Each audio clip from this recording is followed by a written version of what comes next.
खुलुमबाय बेयो बड'लेण्ड इंखं टेलिभिजन दिनै 20 डिसेम्बर 2022 मंगलबार खालि सानसेनि बरादखौ नोंथांमोननि खाथियाव लाबोदों आं सदानन्द दैमारिया।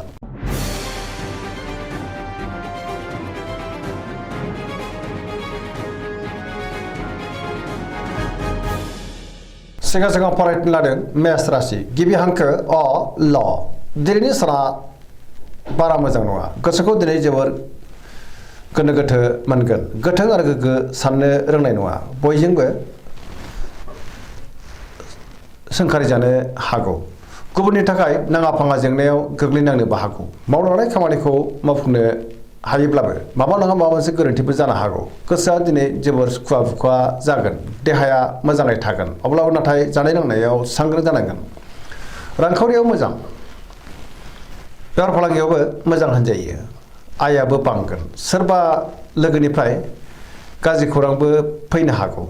न'खराव बिसि फिसायनि गेजेराव अननानै फैगोन। अब्लाबो नाथाय सोरजोंबा रायखोमा जानोबो हागौ। बहाबा हान्थियोब्ला मोजां आरो मोजाङैनो हान्थिनोबो हागोन। लाइमोनफ्रा जोबोर आला खाला जानो हागौ। गोसोनि साननायखौ नाथाय फोरमायनो हागोन। फरायसाफ्रा दिनै फरायनायाव गोसो दुंखांगोन आरो मोजां फिथाइ मोननोबो हागोन। अब्लाबो नाथाय नेगेटिभ एनार्जिनि गोहोमबो गोग्लैनो हागौ।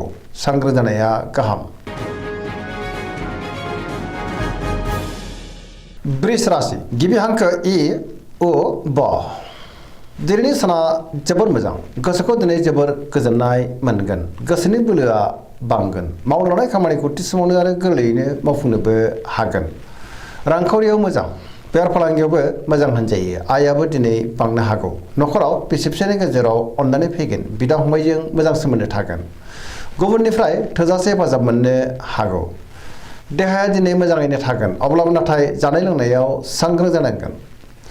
सोरजोंबा बाख्नाय जानो हागौ। गुबुननिफ्राय थोजासे हेफाजाब मोनगोन। सोरबा लोगोनि अनसायनायखौ मोननो हागौ। गोसोनि साननायफ्रा मोगथाङाव जाफुंनोबो हागौ। बहाबा हान्थियोब्ला दिनै जोबोर मोजां आरो मोजाङैनो हान्थिनोबो हागोन। मिथुन राशि गिबि हांखो क स दिनैनि साना जोबोर मोजां। गोसोखौ दिनै जोबोर गोजोननाय मोनगोन। माबा नङा माबा मोनसे मोजां खौरां फैनोबो हागौ। गोबां मोजां मोजां खाबुबो मोननो हागौ। बयजोंबो गोरोबनो रोंगोन। गोबां बिथिङाव दिनै जाफुंसारनोबो हागौ। गोसोआ जोबोर खुसि जागोन। सोरबा गोजाम लोगोजों बहाबा लोगो मोननानै गोसोखौ दिनै जोबोर गोजोननाय मोनगोन। गोथों आरो गोग्गो साननो रोंगोन। गियाननि आंखाल जानाय नङा। देहाया मोजाङै थागोन। अब्लाबो नाथाय जानाय लोंनायाव सांग्रां जानांगोन। रांखावरियाव मोजां। बेफार फालांगियावबो मोजां होनजायो। गोसोनि बोलोआबो बांगोन। मावनो लानाय खामानिखौ थि समावनो आरो गोरलैयैनो मावफुंनो हागोन। गुबुनजों मोजां सोमोन्दो लाखिनो रोंगोन। पजिटिभ एनार्जिनि गोहोम गोग्लैनो हागौ। कर्कट राशि गिबि हांखो ड ह दिनैनि साना बारा मोजां नङा।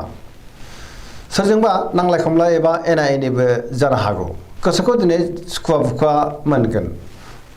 गोसोआव गोनो गोथो साननाय फैगोन। नेगेटिभ एनार्जिनि गोहोमबो गोग्लैनो हागौ। मावनो लानाय खामानिखौ मावफुंनो हागोन। अब्लाबो नाथाय माबा नङा माबा मोनसे गोरोन्थिबो मावफ्लांनो हागौ। रांखावरियाव मोजां। बेफार फालांगियावबो मोजां होनजायो। न'खराव बिसि फिसायनि गेजेराव एना एनि फैनोबो हागौ। गोसोनि साननायफ्रा गोरोबलायाबो जानो हागौ। देहाया दिनै मोजाङै थागोन। गुबुननिफ्राय हेफाजाब मोननो गोब्राब जागोन। समाजाव मान मोननो हागोन। फरायसाफ्रा दिनै फरायनायाव गोसो दुंखांगोन आरो मोजां फिथाइ मोनगोन। लाइमोनफोरा गावबा गावनि गोसोनि साननायखौ फोरमायलायनो हागोन। अब्लाबो नाथाय नेगेटिभ एनार्जिनि गोहोमबो गोग्लैनो हागौ। सांग्रां जानाया गाहाम।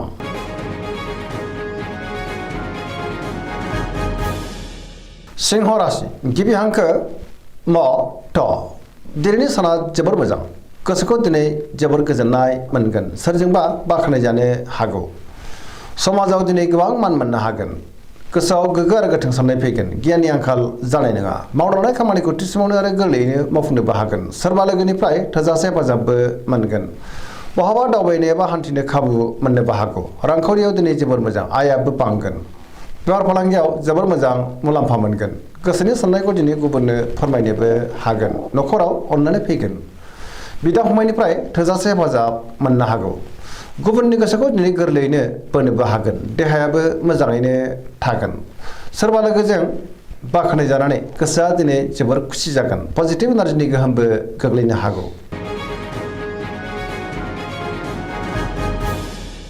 कन्या राशि गिबि हांखो म ट दिनैनि साना जोबोर मोजां गोसोखौ दिनै जोबोर गोजोननाय मोनगोन सोरजोंबा बाख्नाय जानो हागौ सोरबा लोगोनि हेफाजाबखौ थोजासे मोनगोन गोसोनि साननायफोरा जाफुंनो हागौ गोसोनि बोलोआबो बांगोन गोसोआव दिनै पजिटिभ साननाय फैगोन गोथों आरो गोग्गो साननो रोंगोन गियाननि आंखाल जानाय नङा रांखावरियाव मोजां बेफार फालांगियावबो जोबोर मोजां मुलाम्फा मोननो हागोन मावनो लानाय खामानिखौ थि समावनो मावफुंनो हागोन आरो सिगांनि बबेबा आद्रा खामानिखौबो दिनै मावफुंनो हागोन देहाया मोजाङै थागोन गोबां मुंदांखा सुबुंजों दिनै लोगो मोनज्लायनो हागौ न'खराव अननानै फैगोन बिदा फंबायजों मोजां सोमोन्दो थागोन गोसोआ दिनै जोबोर खुसि जागोन पजिटिभ एनार्जिनि गोहोम गोग्लैगोन लाइमोनफ्रा गावबा गावनि गोसोनि साननायखौ फोरमायलायनोबो हागोन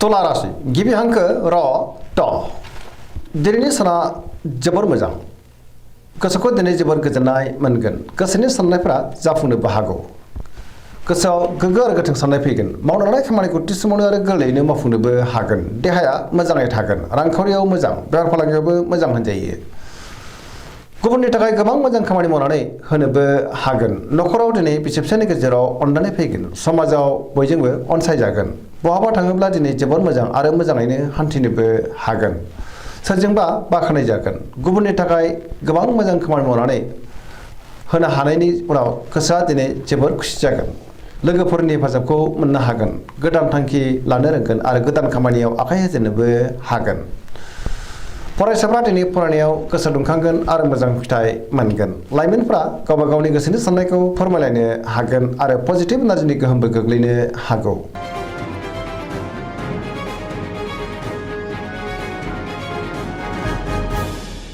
वृश्चिक राशि गिबि हांखो न स दिनैनि साना जोबोर मोजां गोबां मोजां खाबु फैनोबो हागौ गोसोआव दिनै पजिटिभ साननाय फैगोन गोथों आरो गोग्गो साननो रोंगोन गियाननि आंखाल जानाय नङा सोरजोंबा बाख्नाय जानो हागौ गोसोआ दिनै जोबोर खुसि जागोन समाजाव लोगो लेवा बांनो हागौ सोरबा गोजाम लोगोजों बहाबा लोगो मोनज्लायनानै गोसोखौ दिनै जोबोर गोजोननाय मोनगोन गोसोआव गोथों आरो गोग्गो साननाय फैगोन गियाननि आंखाल जानाय नङा मावनो लानाय खामानिखौ थि समावनो आरो गोरलैयैनो मावफुंनोबो हागोन गुबुनजों मोजां सोमोन्दो लाखिनोबो रोंगोन बहानिफ्रायबा मोजां खौरां फैगोन गोसोनि साननायफ्रा दिनै मोगथाङाव जाफुंनोबो हागौ गोसोनि बोलोआबो बांगोन समाजाव बयजोंबो अनसायजागोन रांखावरियाव दिनै जोबोर मोजां बेफार फालांगियाव जोबोर मोजां मुलाम्फा मोनगोन गुबुननि थाखाय गोबां मोजां खामानि मावनानै होनोबो हागोन देहाया मोजाङै थागोन सोरजोंबा बाख्नाय जानो हागौ फरायसाफ्रा दिनै फरायनायाव गोसो दुंखांगोन आरो मोजां फिथाइ मोननोबो हागोन लाइमोनफ्रा मोजां खौरां मोननोबो हागौ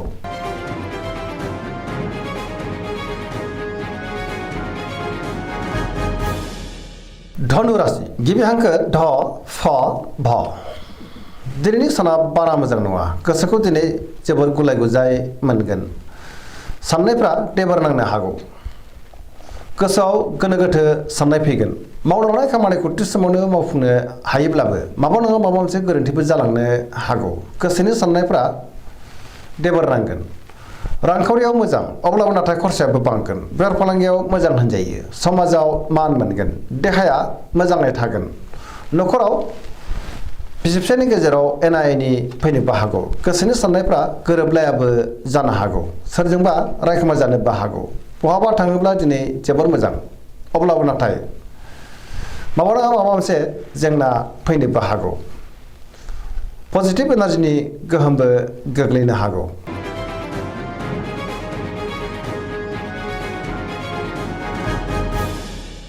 मकर राशि गिबि हांखो ख ज दिनैनि साना मोजां आरो गाज्रिनि गेजेरजों बाबेरलांगोन गोसोनि बोलोआ लोरबां जानो हागौ गोसोनि साननायफ्रा देबार नांनोबो हागौ गुबुनजों मोजां सोमोन्दो लाखिनो गोब्राब जागोन मावनो लानाय खामानिखौ मावफुंनो हागोन अब्लाबो नाथाय सांग्रां जानांगोन माबा नङा माबा मोनसे गोरोन्थिबो जानो हागौ रांखावरियाव बारा मोजां नङा आयनिख्रुइ खरसायासो बांसिन जानोबो हागौ बेफार फालांगियावबो गोबां खहा जानांनोबो हागौ सांग्रां जानाया गाहाम गुबुनजों मोजां सोमोन्दो लाखिनोबो रोंगोन मावनो लानाय खामानिखौ मावफुंनो गोब्राब जागोन गोदान खामानियाव दिनै आखाइ होजेननो हानाय नङा न'खराव बिसि फिसायनि गेजेराव अननानै फैगोन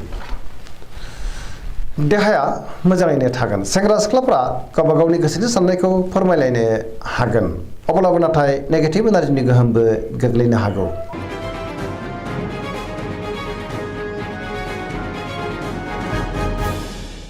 कुम्भ राशि गिबि हांखो ग स दिनैनि साना जोबोर मोजां गोसोखौ दिनै जोबोर गोजोननाय मोनगोन बयजोंबो गोरोबनो रोंगोन माबा नङा माबा मोनसे मोजां खौरां फैनोबो हागौ गोसोआव दिनै पजिटिभ साननाय फैगोन गोथों आरो गोग्गो साननो रोंगोन गियाननि आंखाल जानाय नङा मावलांनाय खामानिखौ थि समावनो आरो गोरलैयैनो मावफुंनोबो हागोन समाजाव बयजोंबो अनसायजागोन गोबां मुंदांखा सुबुंजों दिनै लोगो मोनज्लायनोबो हागौ रांखावरियाव मोजां बेफार फालांगियावबो जोबोर मोजां मुलाम्फा मोनगोन देहाया दिनै मोजाङै थागोन न'खराव अननानै फैगोन गुबुननिफ्राय थोजासे हेफाजाब मोननो हागोन बिमा बिफानि अननाय आरो बोरखौ दिनै मोननो हागौ बहाबा दावबायनो एबा हान्थिनो खाबु मोनगोन पजिटिभ एनार्जिनि गोहोमबो गोग्लैनो हागौ सोरबा लोगोजों बाख्नाय जानोबो हागौ